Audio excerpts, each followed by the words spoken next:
You're listening to WGSN-DB, Going Solo Network, Singles Talk Radio Channel, where we take a lighthearted and candid approach to discussions on the journey of relationship loss, divorce, parenting, being single, relationships building, dating, and yes, sex. Join our listeners and begin living your best life.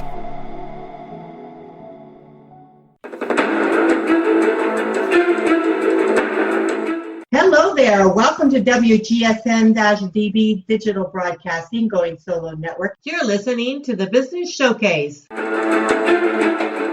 I'm your host today, CC Schatz, author, radio personality, and CEO of My Friends Connect. This is CC with WGSN. You are listening to Going Solo with CC, and we are so glad to have you back. The first part of the show, we have with us Haley Kaplan, and the first part of the show, we talked a little bit about what social media is about, what we can kind of do to protect ourselves, being kind to other people, looking at the posting that we're doing. Would we want that post to be of us? If it was ours, we'd want to put it up there. She gave some really good information about deleting some information, whether you can, you can't. So if you missed the first part of the show, please listen to it. She is a cyber privacy expert, and we have Haley Kaplan with us. Welcome back, Haley. Thank you so much. It is great having you back. So let's go into dating. Online dating is just the in thing now. I mean, this is what we're all doing. Even the seniors are dating. That's very popular for seniors to date now, find people, matches online. So what can we do to kind of protect ourselves a little bit when we're dating online? So much. The very first thing to do is most of the legitimate sites, I'd like to say all of the legitimate sites, are going to have some do's and do nots listed. And it's really important to read their guidelines. Not once, not twice. Review them occasionally so you don't inadvertently do something to hurt yourself. The legitimate dating sites are set up in such a way that you don't have to reveal who you are until you're comfortable. And I can't emphasize that enough. They have a way for you to not work by your real name, not to use your own email address or your own contact information. The sites have their own internal communication, and there's a very good reason for that. So rule number one is to guard your identity and your location ferociously in your profiles that you set up online and in all of your early communication. And the reason for that is that the most basic information can really give somebody what they need to track you down. If you listen to the beginning of the show where I spoke about all the information that's available from public records, it's very easy to look someone up and find out precisely where they live if you know approximately what city they live in and their name as a starting point. Now, it gets a little more complicated if you have a very common name, but there's still ways to dig deeper and to come up with all this personal information. I usually tell everyone to get a Google phone number so they're not using their own phone number. That is a step down the line as I see it, but I 100% agree with you on that. Because even when you use Skype, the problem is a lot of people have their photograph on Skype. Now, if you're on a dating site, we're going to assume that the picture is already fair game, because there's a lot of different ways to communicate where your picture would not be a key component or would be something you don't want to share. But on my Skype, I have a photograph of myself, and on a lot of people's FaceTimes or Skype, they might have background and profile information associated with them. So the second important tip that I like to say is do not give access to social networking sites from the get-go, because there is so much personal information on social media these days that it's a predator's dream come true. So until you get to know somebody a little bit more on a dating site, you want to limit their access to social media, which leads to another very important tip for dating and for using social media in general. And that is to be very cognizant of everything you put on there. Make sure it's something that anybody can see, and to take really good advantage of privacy settings. So in the line of what I do, I have people asking to connect with me on Facebook all the time. But I use Facebook to post my vacation photos. Now, Cece, I like you. We've just met on the phone. There's no reason for you to see a picture of my kids or to see my vacation photos and details. So if you asked to connect with me on Facebook right now, I would accept your connection, but I would immediately label you as restricted access, which would mean the only information you would see about me is what anybody that's designated as public or restricted access can see. And that is not going to include my family photos and my vacation photos. It's going to include a lot of pictures of me, which I've meticulously looked at and decided, is this an appropriate picture to be out there? But it's not going to include my day-to-day personal information. Good information. Very important. So another thing to understand that I don't think people realize is that geolocation is really powerful. And if you take a photograph with your geolocation on and then you post that picture on the internet, somebody can narrow down exactly where you took that photograph. So let's go away from dating for a second and say a mom's posting a picture of a baby or let's say an 8-year-old little girl. And that's on the internet because they're bragging about their beautiful baby, which we all like to do. Somebody with a little bit of savvy can go in, look at the coordinates, and track down exactly where that person is living. So you want to be careful about using geolocation and GPS unless you really need it. Another thing is to keep your online access information confidential. Yesterday, I was in a situation where somebody very dear to me, who is the older generation and not as savvy with technology, was talking about, I can't get on Facebook because I don't remember my password, something my parents do all the time as well. And her daughter looked at her and said, Mom, I set all your passwords to be the same so you can access it. And we were around a whole bunch of people in a restaurant, people that we know, but yet she went and mentioned her password. Now, I don't care where you are and who you're with.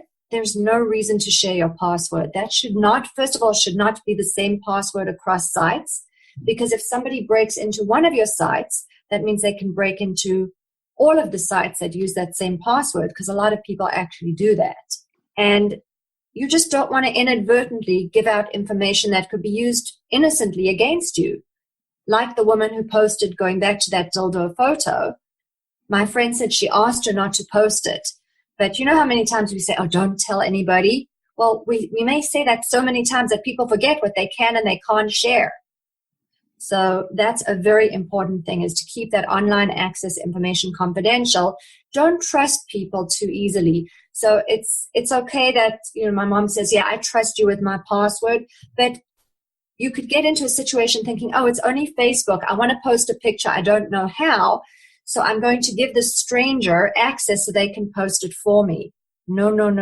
Don't do that.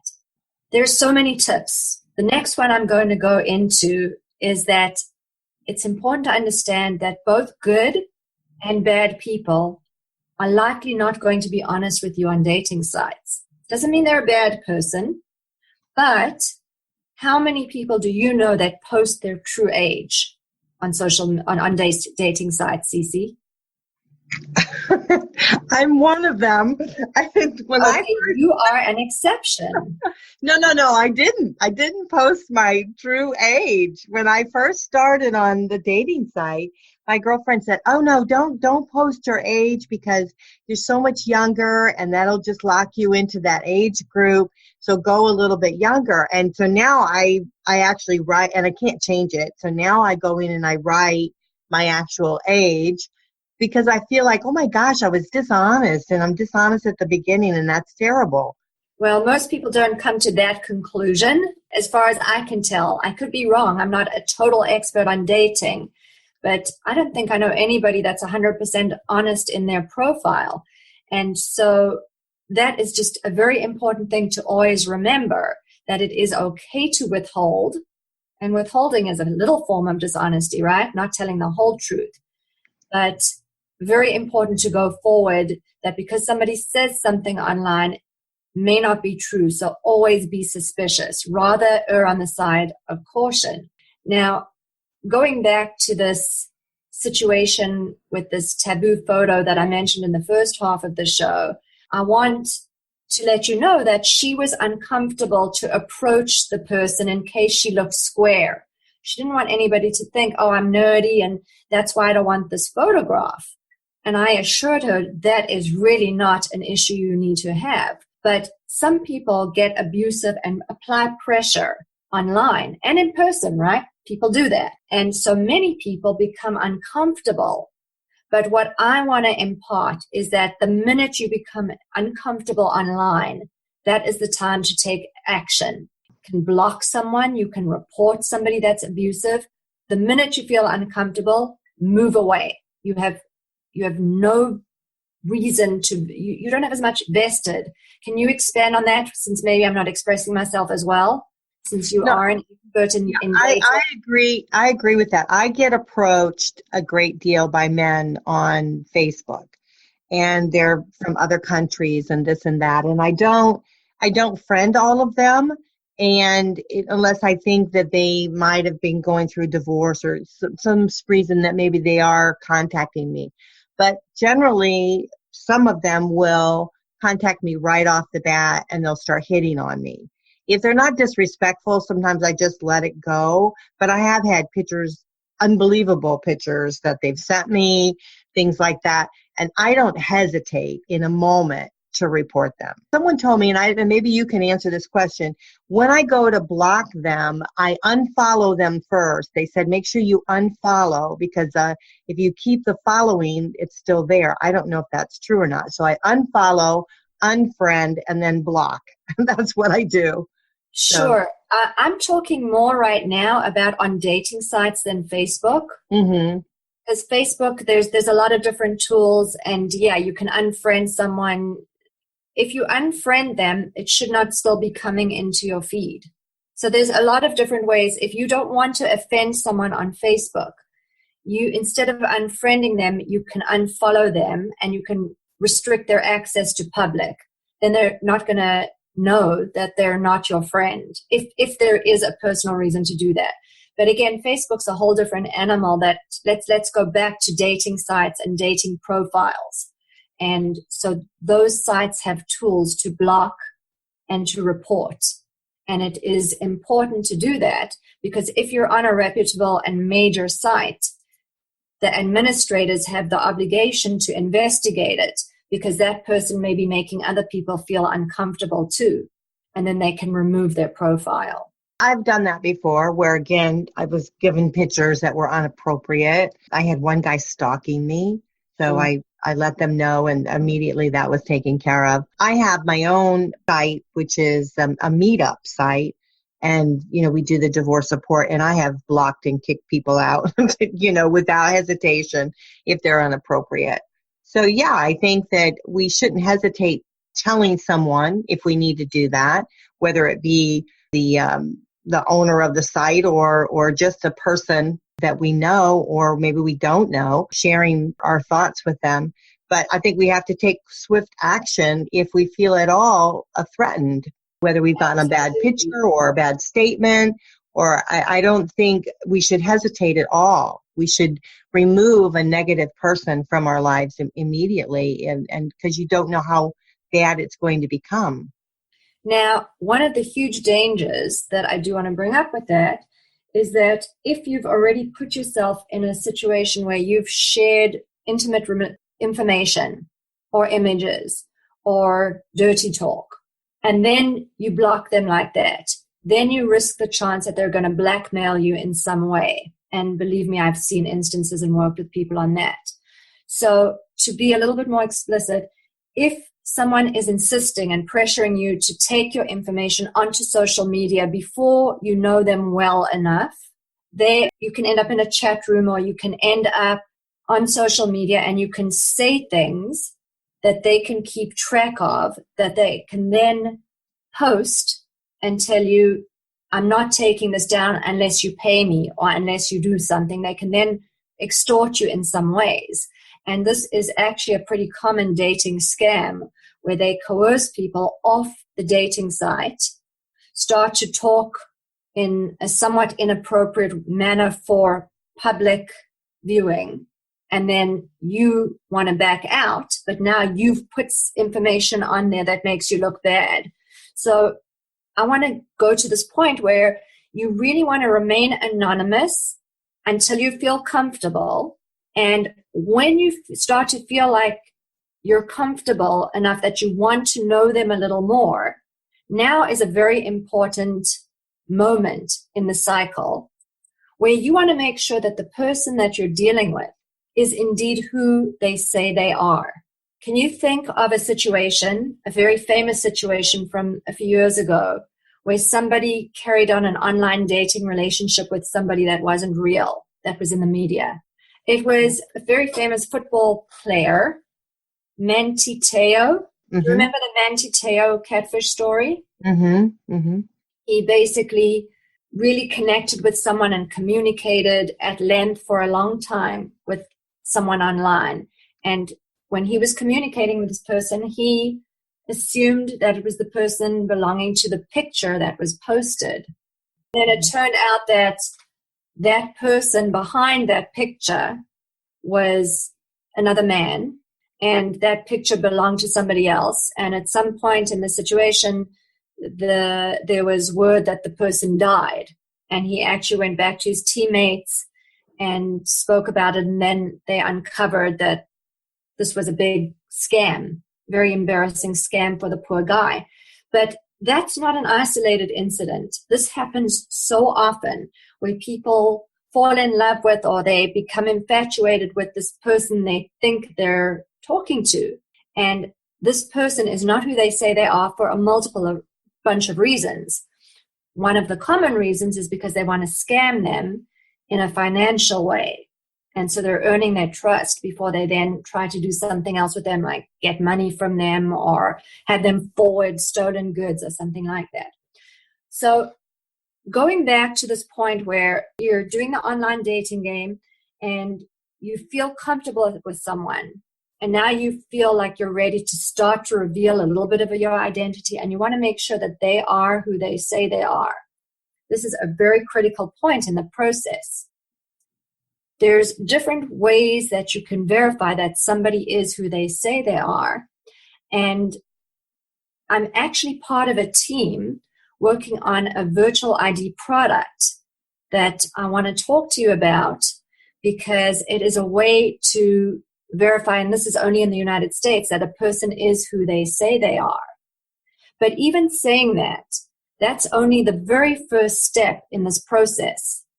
Because a person is who they say they are doesn't mean that they're safe and that there's somebody you should feel comfortable meeting in person, right?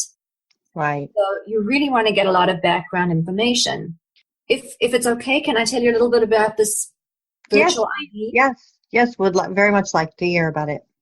So up until now, it was very difficult to know if the person you were dealing with online was indeed who they say they were, because you can't say, prove you are who you say, show me your driver's license or your passport. The internet's not really designed for that kind of a mechanism. There's ways to do a lot of investigative work and to harness the detective inside of you and to use Google and to look on social media and to search extensively to figure out, is this person who they say they are? And certainly it's doable. It's something that I do all the time. But it's a time-consuming and it's a daunting task. So what this solution is, this online identification, is it's a tool that lets you very quickly and easily verify who the person is in real time. You send them to this website, and it's called SkyCount.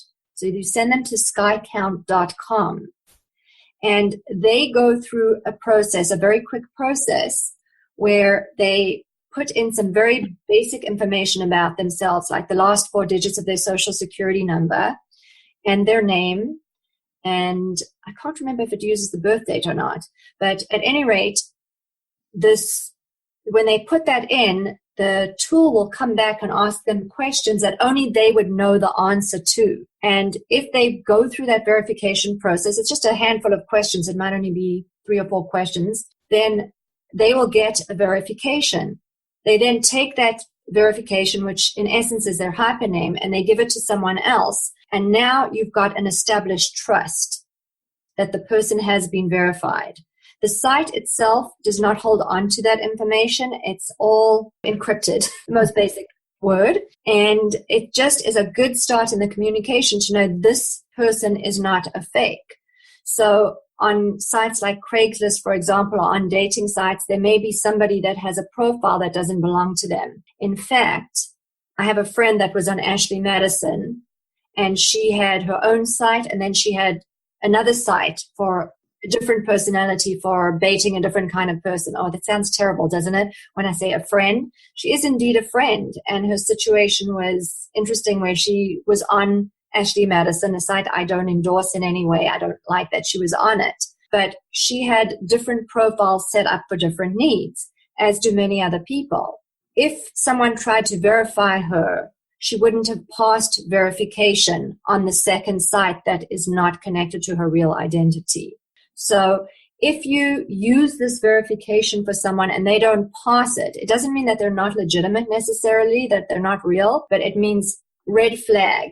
There's something to worry about because they are not passing this very fundamental basic test of their identity. Well, some people use their nicknames. So if you're doing something like this on checking the identity, you would need their actual legal name then, right?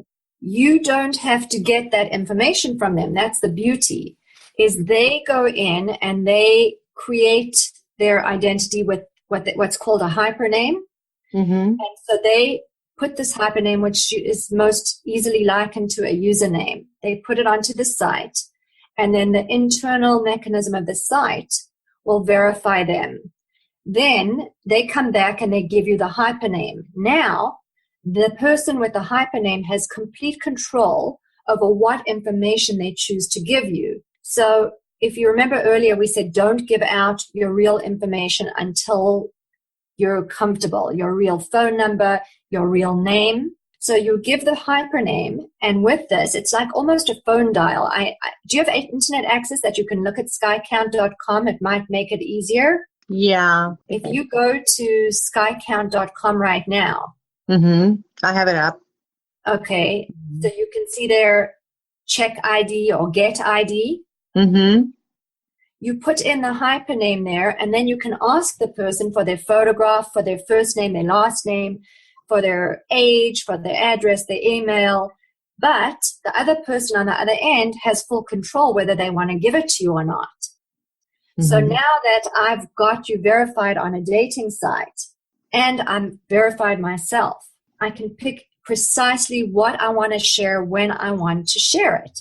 So the first step might be giving up my real name, because the hypername may or may not match the real name. So that's the first step of getting to know you. Then I might say, okay, I'm now ready to go offline onto email. So then you can give up the email. Under no circumstances would you give up the address, right? When you're on a dating situation, by now we hope that pictures are legitimate.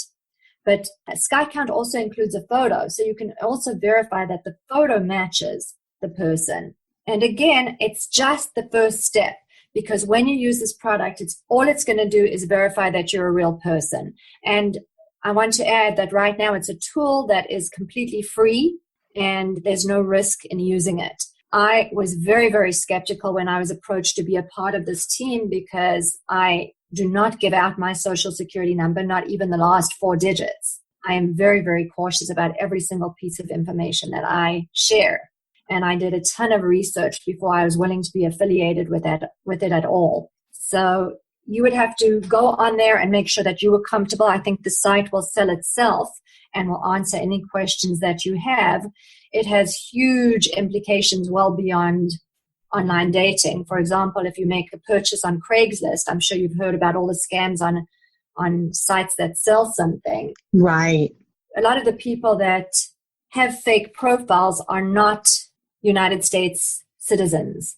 And just by virtue of asking them to go to the site, they're never going to pass, because they're not going to have a social security number. So you're going to filter out illegitimate people simply by sending them to SkyCount without anybody doing anything else further, because they're not going to come back as verified, and you're going to know, I need to proceed with caution. So do they give you a number then or something? I mean, so you ask them to go to the site to verify themselves, and then they come back and give you, how do you know?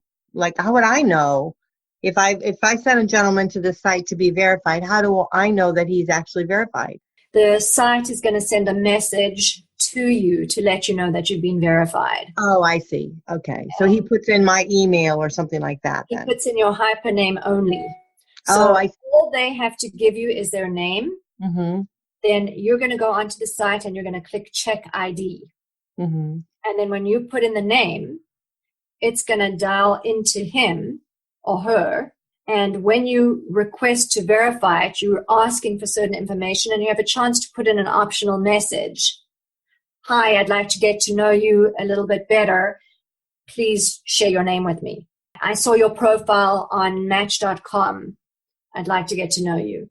Whatever it is, you can put in a personal message. And then remember, the person on the other end has 100% control if they want to respond to it or not. So there's going to be many situations where you're not going to get that verification. And again, that is going to tell you, don't go full steam ahead because be cautious, which you need to be anyway. Right. But once somebody is verified, then what that tells you is you're dealing with a real person who belongs to the ID that they're setting forward. That's just the start of your work, right?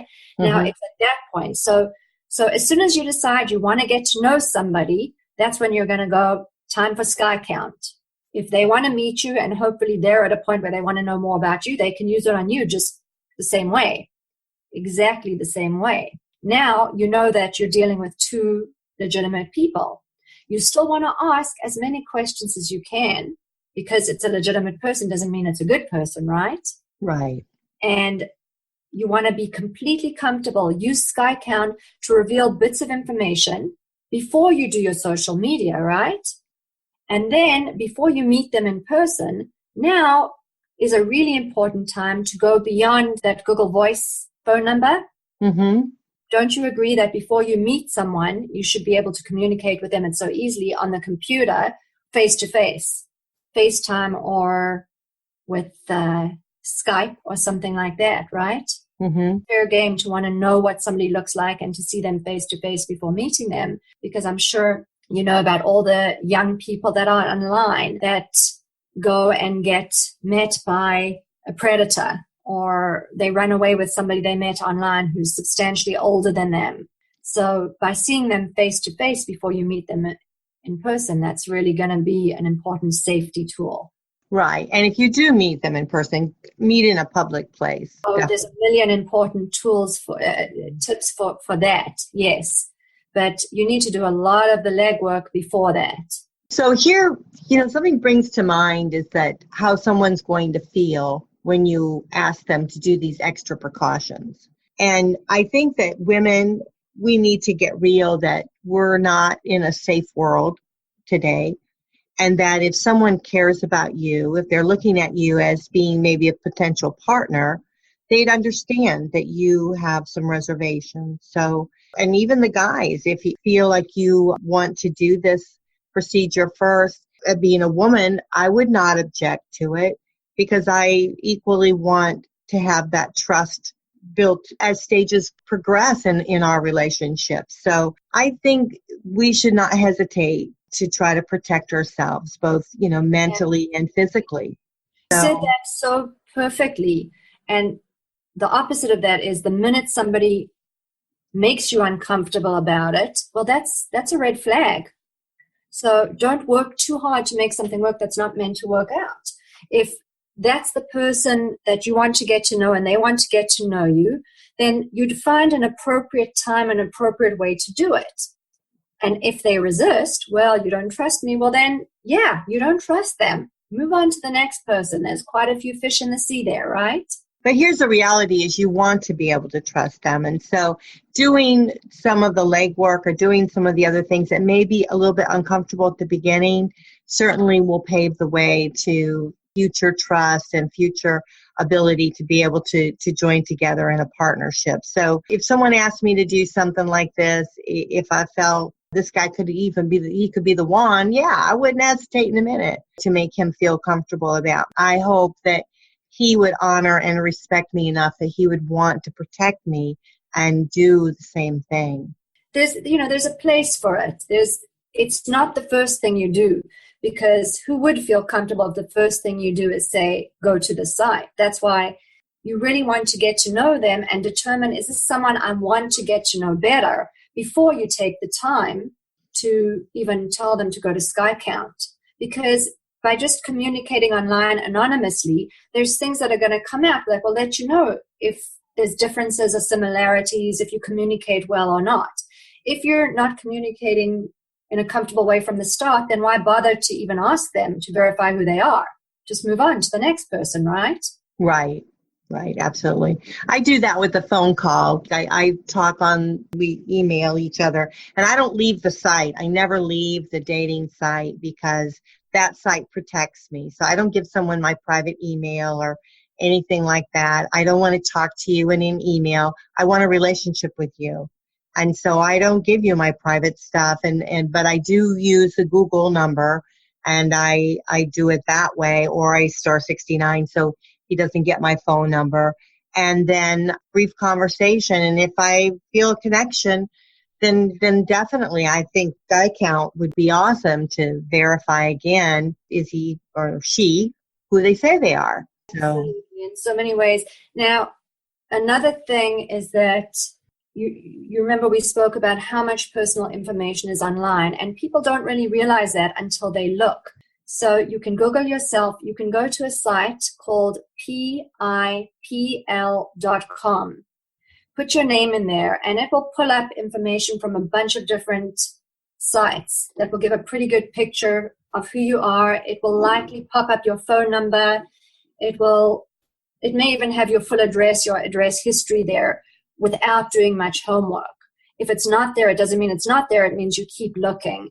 So another bit of advice I want to give people doing dating is to remove as much personal information from the internet as possible. And to that end, I have tutorials on my site that will help people do that for free. Now, it's a daunting task. And the way that I got into doing what I do financially, because when I started out blogging for my class in, I think it was 2011, I, for about 3 years, had no monetized aspect of that. But I started to write articles to show people how to remove this personal information themselves. And then a series of people said, oh, I don't want to do that myself. It's too cumbersome. Can we hire you to do it? And so that's how my removal business was born. But there's a lot of people that can't afford to hire someone to do that. But that doesn't mean that they shouldn't remove some of that information themselves from some of the major sites and some of the most invasive sites. So when I am hired, remove people from about 40 to 70 sites that their information appears on. On my website, I have articles to remove yourself from maybe a dozen or so. I'm constantly putting up new tutorials. But once you do that, you get a sense of how to do it. And you can at least Google yourself and remove yourself from the sites that show up in a Google search versus going directly to those sites. So I want to encourage everybody that's communicating with other people online on dating sites to see the personal information that's on there and to remove it.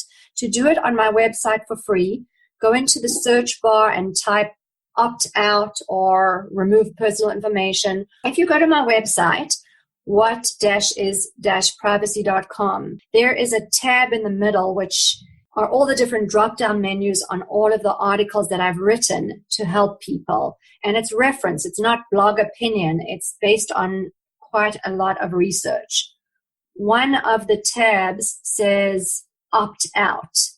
So if you click on that opt out tab, which is privacy and security opt out, it's going to list all of the tutorials in one place for removing your personal information. For example, how to remove your personal data from Nuber, how to get out of My Life, how to remove your information from Persopo, White Pages, 10 Digits. Why? A lot of these sites change and morph because as I'm looking at this and telling you about it, 10 Digits is no longer in existence, even though I wrote this article in August of 2015.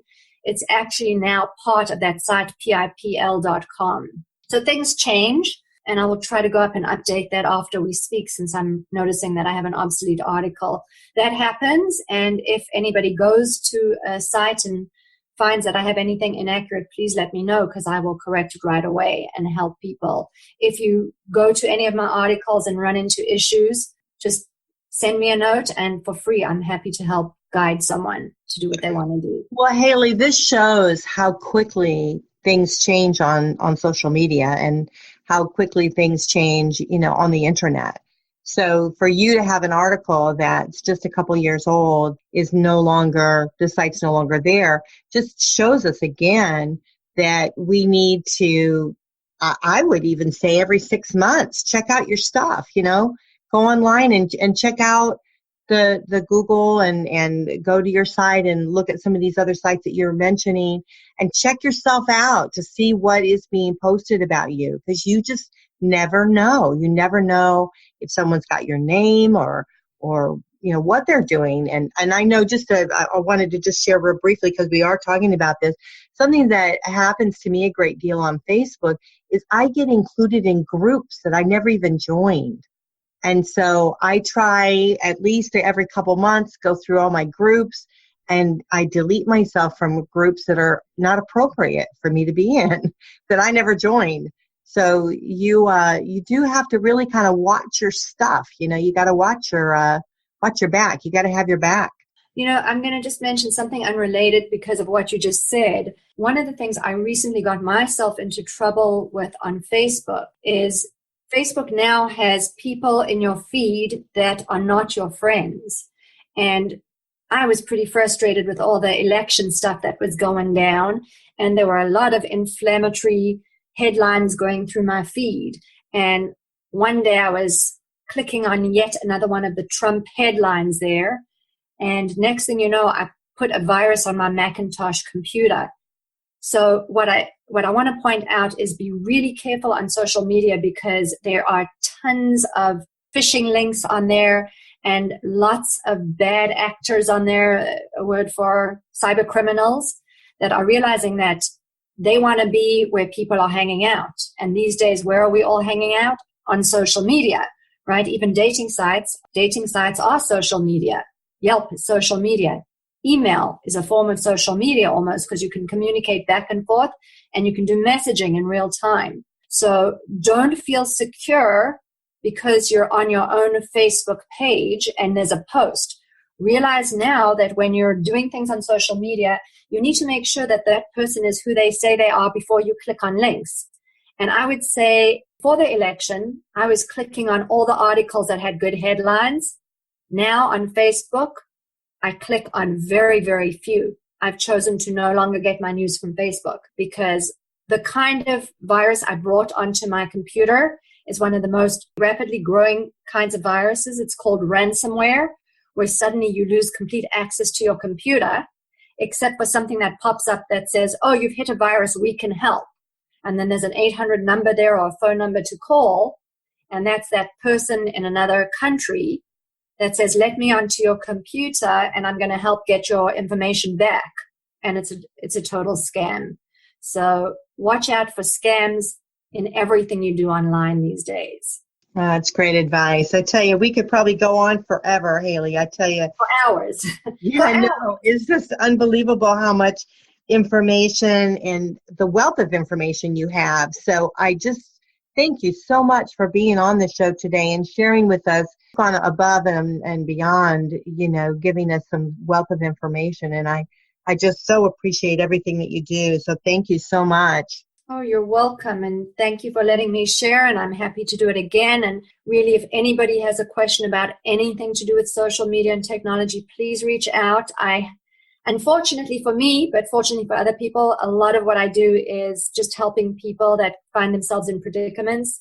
I don't charge for a lot of what I do because I think it's so important to educate other people to protect ourselves.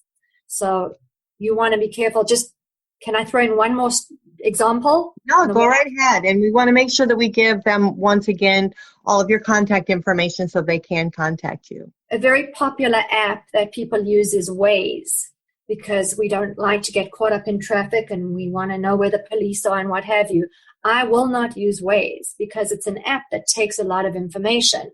In addition to taking my information, Waze is owned by Google. They already have so much information on us. If you're coming to my home, Cece, you have a way to use Waze where you put in your contact's name, and Waze all on its own knows where I live as your contact, that we're connected. So essentially now, you inadvertently, in your eagerness to get to my home efficiently, have now put me in a situation where I'm compromised. So it's really nice to be aware of other people. And that's why I give out so much information, because I'm hoping that by me educating you, you're going to help me protect my privacy at the same time as well as yours. Absolutely. And that's what it's all about, is helping each other really keep us safe. We all want to be safe. And so it's really great. So tell us your website once again. Whatisprivacy.com, and it's spelled WHAT with a hyphen, IS hyphen privacy.com. Whatisprivacy.com with a hyphen on either side of the is. Well, that's marvelous. And this is Haley Kaplan. She is a cyber privacy expert. And thank you so much for being on the show today. You're welcome. Thank you. It was great having you. Well, this is Cece with Going Solo, and you are listening to WGSN-DB Going Solo Network. We're signing off for now, but please go in to her website and have a look at everything that she has to offer and protect yourself. It's really up to you to keep yourself safe. You need to have your own back. We hope that you are, and so we'll see you next week. Bye for now.